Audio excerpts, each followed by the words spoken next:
On the evening of September 17th, precisely at 8 p.m. inside Windsor Castle, what was expected to be nothing more than a lavish state banquet suddenly turned into the epicenter of global media attention.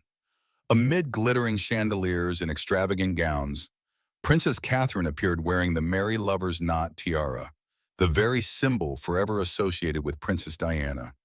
In a fleeting moment, that image alone ignited a storm of public debate. People immediately began to ask, why did Catherine choose that tiara? Was it a subtle tribute or a calculated move within the heart of the monarchy? The reaction was swift and explosive. According to leaks from those present, Queen Camilla was visibly furious during the dinner. Photographers caught her facial expressions and gaze, unmistakably betraying her discomfort and sense of being challenged. Outside the palace walls, the uproar spread quickly across Britain and abroad.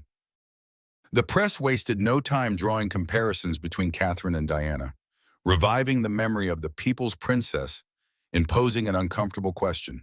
Was Catherine deliberately making a strategic play to assert her place in the royal family? Or was this nothing more than an innocent coincidence? Speculation, commentary, and analysis flooded social media, from London to New York, from royal experts to everyday viewers.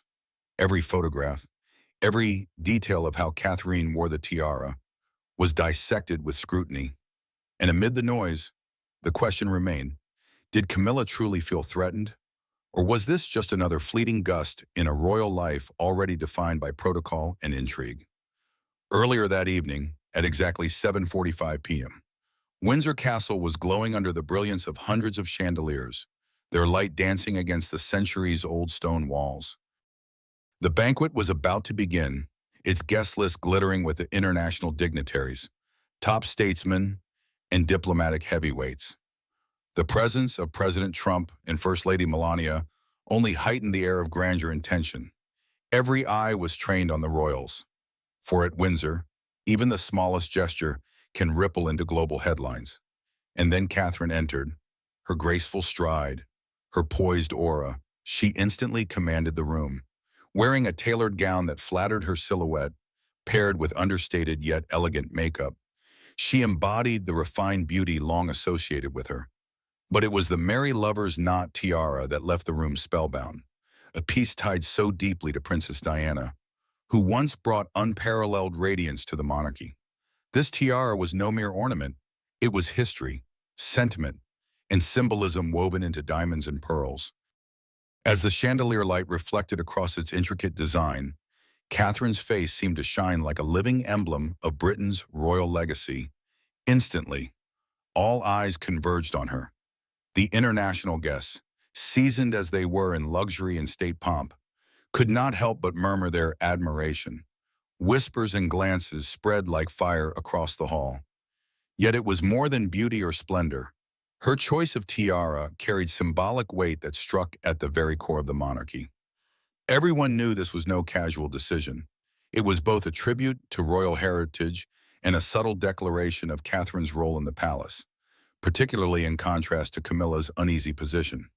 Melania Trump, seated among the distinguished guests, openly admired the tiara.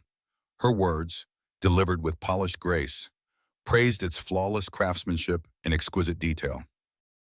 At first glance, it seemed no more than diplomatic flattery, yet in the charged context of the evening, it landed as a quiet blow to Camilla. Melania, ever perceptive, surely understood that her gaze and compliments would only sharpen the symbolic pressure Catherine's choice had placed on the Queen, a reminder of Diana's enduring presence, embodied by Catherine herself. The British and international press pounced on the moment.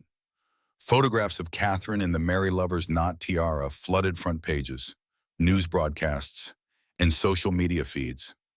Journalists dissected not just her gown and demeanor, but her every glance, her every exchange with fellow guests. Some called it a delicate yet deliberate strike at Camilla, while others praised Catherine for elegantly honoring the royal legacy while preserving her image of refinement and poise. Global outlets revived the indelible connection between Catherine and Diana, ensuring that this moment would transcend Windsor's banquet hall to become a worldwide point of fascination. The British public erupted across social media. Hashtags about Catherine and the Merry Lovers Not Tiara spread at lightning speed, drawing hundreds of thousands of comments, shares, and interactions. Diana's admirers praised Catherine's choice, hailing it as a heartfelt tribute to the late princess's legacy. Others, however, posed a more serious question. Was Catherine sending a deliberate strategic message to Camilla? Or was this simply an elegant fashion choice with symbolic weight? The debate spilled out from niche online forums into primetime television panels, creating one of the most intense waves of royal commentary in recent memory. During Catherine's entrance, eyes weren't only fixed on her, they drifted to the sidelines, where Camilla was watching every move. Palace insiders revealed that Camilla instantly recognized the symbolism behind Catherine's decision. Her expression betrayed a fleeting mix of unease, irritation, and a sense of being challenged. In that moment, Camilla faced a choice: remain calm and collected, or assert her authority in a subtle way to reinforce her position. Either path carried consequences, with the potential to shape both the media narrative and public perception of her role within the royal family. At the same time, Catherine's presence put pressure on other royals as well. With nothing more than a tiara and her poise, she sent a signal that this was not merely a fashion statement, but a carefully timed gesture in the closed-coded world of Windsor. The fact that she wore Diana's tiara in front of President Trump and First Lady Melania only heightened the weight of the moment, ensuring it became the centerpiece of international coverage. The global media quickly latched onto the story. Outlets from the U.S., France, Germany, and across Asia ran the images and poured over the details, stressing both the refinement and the deep symbolism of Catherine's appearance. Every photograph, every smile, every step she took through the banquet hall was dissected, turning what could have been a fleeting moment into a global talking point, one far more powerful than any royal banquet in recent memory. Meanwhile, the public's attention wasn't just fixed on Catherine, it turned toward Camilla. Online debates swelled, from admiration for Catherine to sharper analysis of palace strategy. All eyes were on how Camilla would react, and her next move was poised to shape how the world viewed the complex relationships within the royal family. Her decision, whether to project serenity or to push back against the challenge, could redefine her image in the days to come. That moment at 7:45 p.m. inside Windsor Castle was no mere royal entrance. It was a symbol, a signal, a carefully layered act in the delicate game of monarchy. Every glance, every compliment, every gesture fed into a tidal wave of speculation, raising profound questions about the roles and standing of key royals in the public eye. It marked the beginning of a tense, unfolding drama that neither the media nor the public would let go of anytime soon. By 8:15 p.m., the state banquet was in full swing. Classical music floated under the gilded ceiling, crystal glasses clinked gently, and the grandeur was textbook royal family spectacle. Yet beneath the glittering veneer, tension was rising, with Queen Camilla at the very center. From the moment Catherine appeared in Diana's tiara, Camilla had bristled. But as waves of praise poured in from guests, most notably from the First Lady, her discomfort hardened into fury. Her gaze turned icy, her lips pressed tight, and for a fleeting moment, her composure slipped. Small gestures gave her away: the faint tremor in her hand as she raised her glass, the forced smile under the flash of cameras. To Camilla, the tiara was not just a jewel, it was a loaded emblem. The Merry Lover's knot had once belonged to Diana, the woman adored by the world, but also the shadow of suffering in her marriage to Charles. Now Catherine wore it and shone effortlessly, as though to remind Camilla that while she may wear the crown, Diana's legacy endures, and Catherine is its natural heir. The sting of being overshadowed by the past, of having her authority subtly undermined in front of the world, left Camilla seething, as though sitting on hot coals. 8:20 p.m. Prince William had already sensed the rising tension. His eyes moved from Camilla to Catherine. Watching every detail, William understood the significance of the tiara, yet he also knew this was not the place for a personal outburst. Leaning slightly toward Camilla, he spoke in a low but firm voice. "We are standing before the President of the United States. This is the image of the royal family, not a personal feud. His warning cut like a blade. It was neither loud nor harsh, but it carried the weight of the heir to the throne. William made it clear that any gesture, any expression, could be captured, spread, and turned into a headline. To him, the royal family's image outweighed private sensitivities. 8:25 p.m. At the center of the table, Charles could no longer ignore the atmosphere. He saw his wife's fury, his son's resolve, and Catherine's radiance overshadowing them all. The king placed his hand gently on the table, signaling calm. His voice was steady yet laced with strain. None of us must forget. This is a state banquet.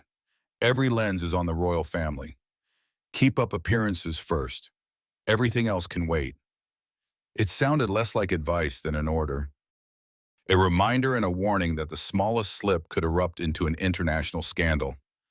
Charles knew that before President Trump, even the faintest crack could be magnified, jeopardizing both diplomacy and Britain's image. Yet not everyone remained composed. Princess Anne's startled glances and the hushed whispers of courtiers only thickened the air. Every movement from Catherine, every frown from Camilla fed the speculation. Was the royal family quietly at war? And had Catherine just lit the spark? 8:30 p.m. The international press, sharp as ever, began noting every nuance. Cameras darted toward Camilla, capturing her unease. Then to Catherine, whose tiara gleamed with symbolism. The contrast was irresistible.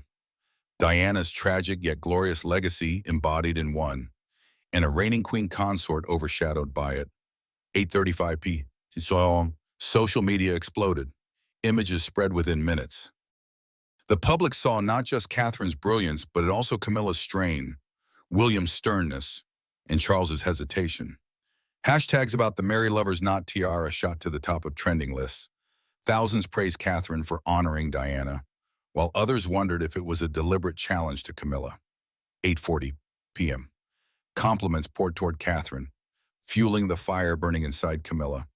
Her forced smile grew tighter, her eyes betraying agitation every time they landed on the tiara. For Camilla, it was not simply a crown.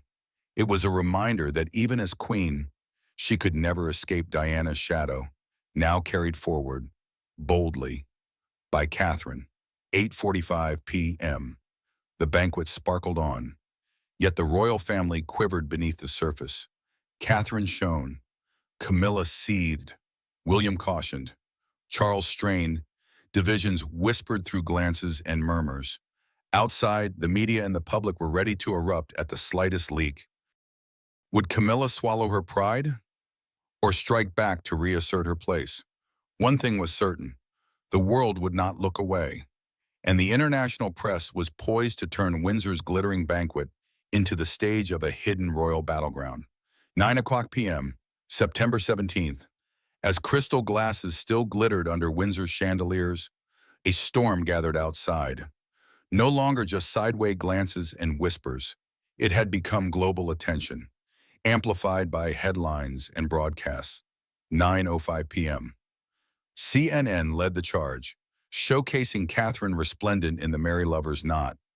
Their analysis hailed her as a revival of an icon, casting her as Diana's heir in image, grace, and influence. More tellingly, CNN noted Camilla's loss of composure during a world stage banquet in front of an international leader. 9:10 p.m. Then came the BBC. They went deeper, asking, is there a silent war inside the royal family, between past and present? Commentary drew nonstop comparisons between Diana and Catherine. The tiara, they stressed, was no mere accessory but a political emblem, and Catherine's choice to wear it at a Trump-attended banquet could be seen as a silent declaration aimed straight at Camilla. 9:15 p.m. The Guardian published a lengthy piece with a metaphorical headline, "A Crown That Spoke 1,000 Words." The article dissected Camilla's every flicker of discomfort during the banquet, from her narrowed eyes to her strained smile. It even quoted Melania Trump's praise for the tiara's craftsmanship, describing the moment as a dagger straight into the Queen's pride. The Guardian concluded that Diana had once again been brought back into the public imagination, not through Camilla, but through Catherine, who was fast becoming the new icon. 9:20 p.m. The media wave swept across the globe, from the New York Times in the U.S. to Le Monde in France and Der Spiegel in Germany, all carried the images and their own analyses. The common thread: Catherine was celebrated. Diana was recalled with sorrow and reverence. While Camilla was viewed through a lens of suspicion, some commentators went further, openly questioning whether Camilla was truly fit to wear the crown at a time when Diana's ghost still loomed so powerfully in the public mind. Meanwhile, social media was no less explosive. By 9:25 p.m., the hashtag #HadMarryLoversNot had climbed to the #1 trending spot in the UK. Within 15 minutes, hundreds of thousands of tweets flooded in, pairing dazzling images of Catherine with tense close-ups of Camilla. Side-by-side comparisons with Diana's past appearances spread like wildfire. Another hashtag, #DianaLivesOn, began trending, turning the banquet into a digital earthquake. Facebook and Instagram followed suit. Photos of Catherine in her sparkling gown and the legendary tiara racked up millions of likes and shares. At the same time, close-up shots of Camilla's strained expression were turned into memes, captioned with biting jokes. Some posts garnered over 100,000 interactions within hours, an unprecedented figure even for royal coverage. The fallout was enormous. First, Catherine's image was reinforced more powerfully than ever, especially in direct comparison with Diana. The likeness was not just in appearance or jewels, but in poise, confidence, and above all, her ability to capture hearts. Second, Camilla was backed into a corner. Her flashes of anger and unease had become evidence for critics to question her strength and her legitimacy as queen. Most importantly, Diana's legacy had been reignited. The public revisited not only the tragedy of her life, but also the stark contrast. Camilla cast as the antagonist, Catherine as the torchbearer. The royal family now appeared divided in the public eye, respect and affection on one side, doubt and resentment on the other.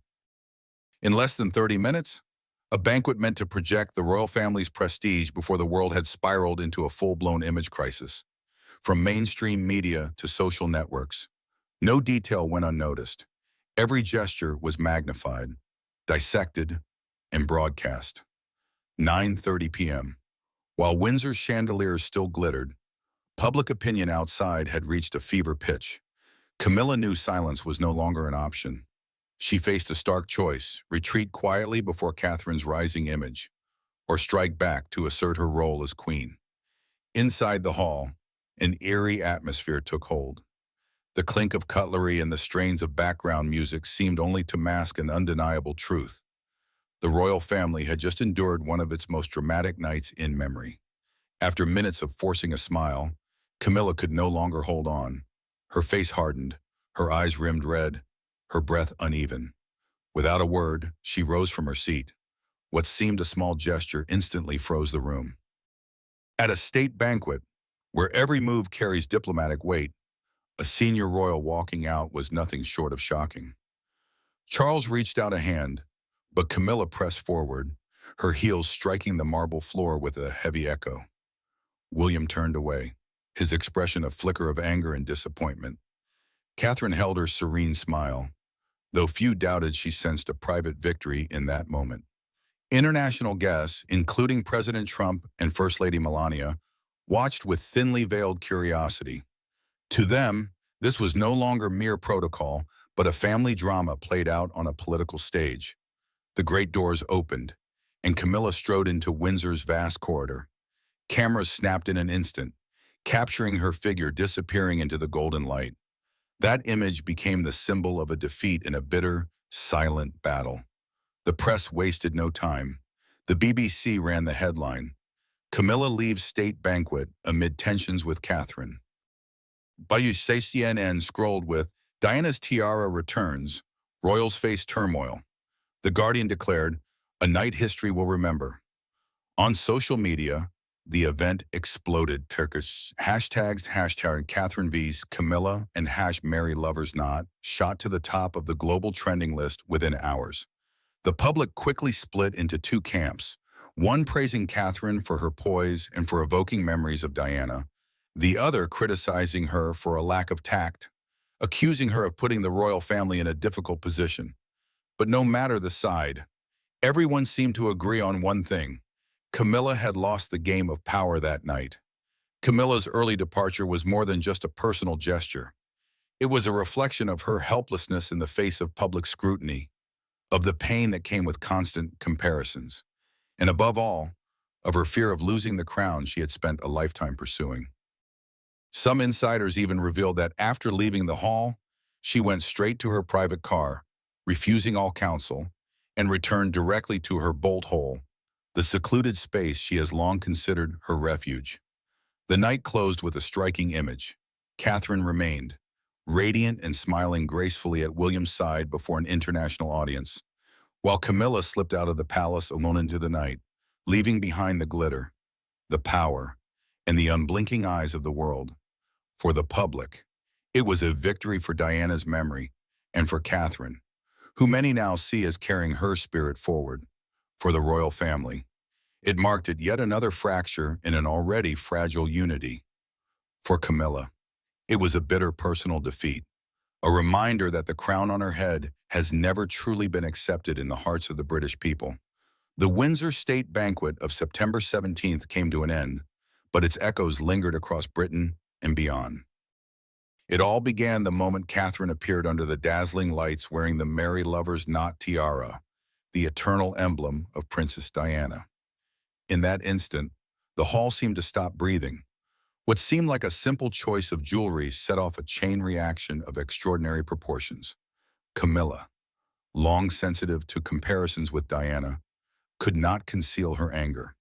Her eyes, her gestures, and finally her decision to leave the banquet early became the subject of frenzied discussion.